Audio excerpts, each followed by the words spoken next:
안녕하세요. 건강 스토리텔러 정화입니다.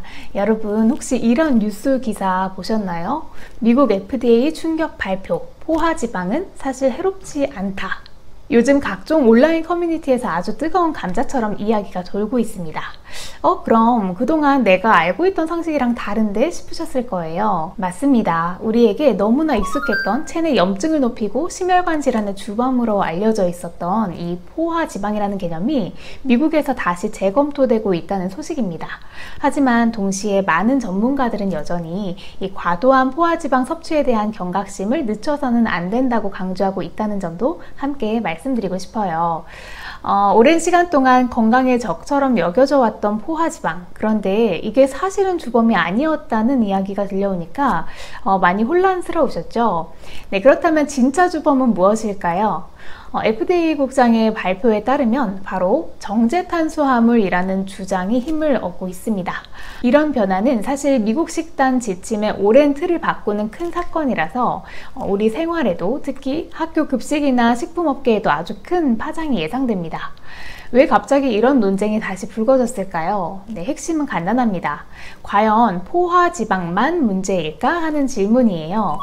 최근 학계와 여러 연구 보고서에서는 포화지방 자체의 유해성보다는 우리가 평소에 먹는 전체 식단의 구성, 그리고 포화지방과 함께 섭취되는 정제탄수화물의 비중, 그리고 지방의 종류와 가공 방식이 질병의 위험에 훨씬 더 큰 영향을 미친다고 보고 있습니다. 예를 들어 유제품을 너무 미워해 왔다는 발언까지 나올 정도니까요. 이 흐름 위에서 미국의 보건농업 고위 관계자들이 이제 기존 지침을 다시 한번 검토해 볼 때가 됐다라고 공식적으로 밝히면서 논쟁이 불이 붙은 거죠. 그러나 이러한 논의에도 불구하고 모든 종류의 포화지방이 무해하다고 단정할 수는 없다는 신중론이 여전히 학계와 의료계에서 중요하게 다뤄지고 있습니다. 미국 FDA를 포함한 보건당국 고위 관계자들이 이런 의사를 밝힌다는 것은 단순한 이야기가 아닙니다. 연방 식단 지침이 바뀌게 되면 이 학교 급식 또 공공급식 기준이 통째로 바뀔 수가 있거든요.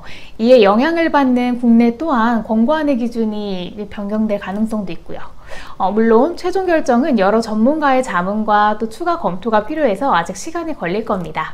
하지만 이렇게 큰 변화가 예고되는 상황에서 꼭 말씀드리고 싶은 부분 또한 있는데요. 단순히 영양학적 논쟁이 아니라는 점도 중요합니다.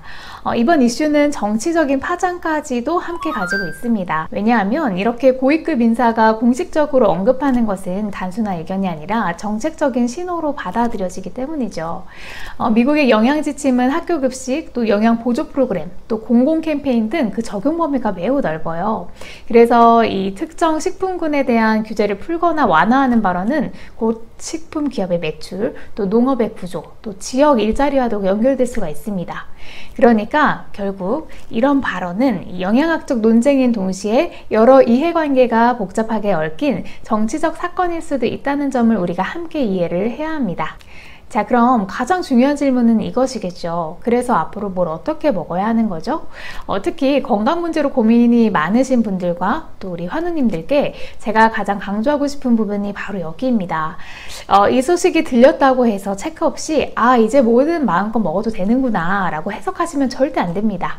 정책 변화는 모두를 위한 일반적인 권고일 뿐 개개인의 건강 상태는 전부 다르니까요. 아직 이 발언의 파장이 계속되고 있다는 점도 참고하셔야 하고요. 콜레스테롤, 혈압, 체중, 가족력 같은 개인적인 조건들을 반드시 고려하셔야 합니다. 네, 권장할 만한 현실적인 식단 적용 가이드는 이렇습니다. 첫 번째로 가공 정제식품은 여전히 절제를 하셔야 합니다. 가공식품, 트랜스지방, 그리고 과도한 설탕은 우리 건강의 진정한 적인데요. 포화지방 규제가 완화된다는 이런 뉴스가 나왔어도 이걸 가공식품을 마음껏 먹어도 된다는 의미로 받아들이시면 정말 곤란합니다. 가장 중요한 건 절제입니다. 네, 두 번째, 유제품은 나에게 맞춤형으로 선택하세요. 암환우님이시거나 심혈관 질환 위험이 있으시다면 저지방, 무지방 제품 위주로 드시는 게 좋습니다. 고지방 유제품은 체내 염증을 유발하고 또 인슐린 저항성을 높일 수 있거든요. 또 호르몬 계열의 암은 유제품 속 에스트로겐이나 IGF-1 같은 호르몬이 종양 성장에 영향을 주기도 하고요.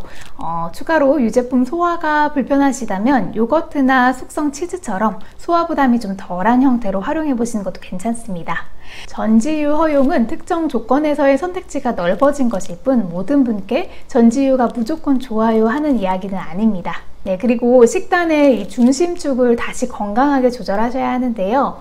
채소, 통곡물, 콩류, 생선, 그리고 견과류의 비중을 늘려서 식물성 위주, 그리고 불포화 지방 중심으로 균형 잡힌 식단을 유지해 주셔야 합니다. 흰빵, 과자, 설탕처럼 정제 탄수화물의 섭취는 최소화하는 것이 여전히 중요합니다. 이건 변하지 않는 건강 상식이죠. 네, 마지막으로 치료, 회복기 영양 원칙입니다. 가장 중요한 부분인데요. 특히 암이나 만성질환으로 치료 중이신 분들은 면역력과 회복력 유지를 위해서 저염, 저당, 그리고 저포화 지방 식단이 가장 안전한 기본값입니다. 네, 정책 변화는 말 그대로 일반적인 지침일 뿐 FDA 국장이 한 발언이라는 것만 참고해서 환우 개개인의 몸 상태와 필요에 딱 들어맞는 것은 아니라는 점을 꼭 기억해 주세요. 특히 포화지방은 과도하게 섭취할 경우 심혈관 질환 위험이나 체내 염증 반응에 영향을 미칠 수 있다는 이런 연구 결과들이 여전히 존재합니다.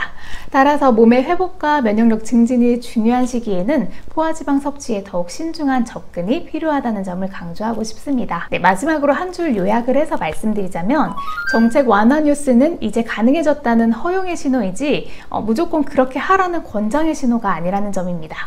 여러분의 현재 건강 상태와 또 평소 식습관의 맥락 속에서 이 뉴스를 현명하게 해석하셔야 합니다. 새로운 연구 결과들을 지켜보는 건 필요하지만 여전히 많은 의료 전문가들은 과도한 포화지방 섭취가 건강에 미치는 부정적인 영향에 대해 권고하고 있다는 점을 잊지 말아주셨으면 좋겠습니다.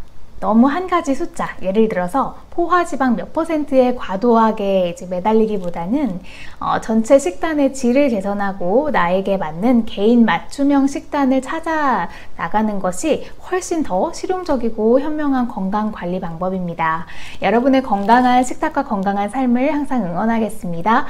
다음 시간에도 유익한 건강 이야기로 찾아뵐게요. 시청해주셔서 감사합니다. 항상 건강하세요.